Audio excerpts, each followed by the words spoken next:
Hai Mitch, kali ini aku bakalan ngasih cara gimana sih biar belajar gak ngerasa capek. Kita langsung aja ya ke caranya. Step pertama adalah study plan atau rencana belajar. Buatlah rencana belajar untuk setiap hari, lalu tuliskanlah topik yang ingin kamu pelajari dan susunlah sebagai berikut ini. Jadi yang pertama adalah mulailah dengan topik yang paling sulit ketika pikiran kamu masih segar. Saat pikiranmu masih segar, topik yang menurutmu merasa sulit pasti akan mudah lebih dimengerti. Kemudian lanjutkanlah ke topik yang menurutmu lebih mudah. Nah, yang terakhir adalah tinjau kembali semua topik yang telah kamu pelajari, mau itu melalui latihan soal atau meringkasnya kembali. Step yang kedua adalah study teknik atau teknik belajar. Belajarlah dengan efisien dan optimalkan pembelajaran kamu dengan teknik belajar.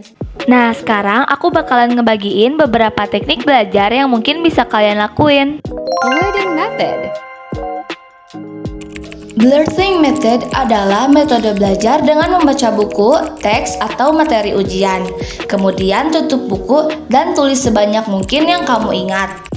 Jika sudah ditulis, kamu bisa mengkoreksi bagian mana yang salah lalu membenarkannya. Dengan menggunakan metode ini, kamu bisa memahami suatu materi dengan baik dan benar.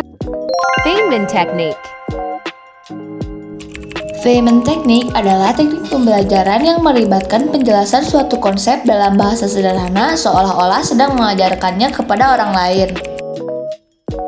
Metode belajar ini tujuan utamanya adalah membantu kamu memahami dan mengingat konsep-konsep yang kompleks dengan lebih baik. Active recall. Active recall adalah metode yang dilakukan dengan cara memanggil kembali ingatan mengenai materi yang telah dipelajari sebelumnya dan lebih efektif dibandingkan hanya dengan membaca. Jadi gimana sih cara ngegunain teknik active recall itu? Langkah pertama dalam metode ini adalah mulai belajar dengan mempelajari materi secara mendalam dan bacalah bahan bacaan dengan seksama agar lebih mudah dimengerti. Nah, yang kedua adalah atur waktu.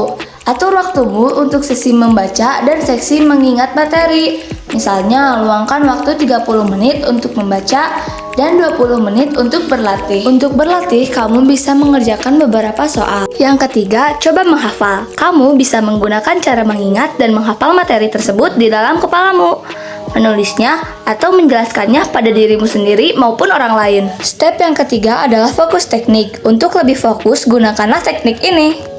Kamu bisa menggunakan Pomodoro teknik. Yang pertama, belajar selama 25 menit, istirahat selama 5 menit. Setelah menyelesaikan 3 sesi belajar, istirahatlah selama 20 menit. Agar lebih fokus selama waktu belajar, kamu aktifkan mode pesawat di ponsel dan letakkan handphone yang jauh dari jangkauan kamu.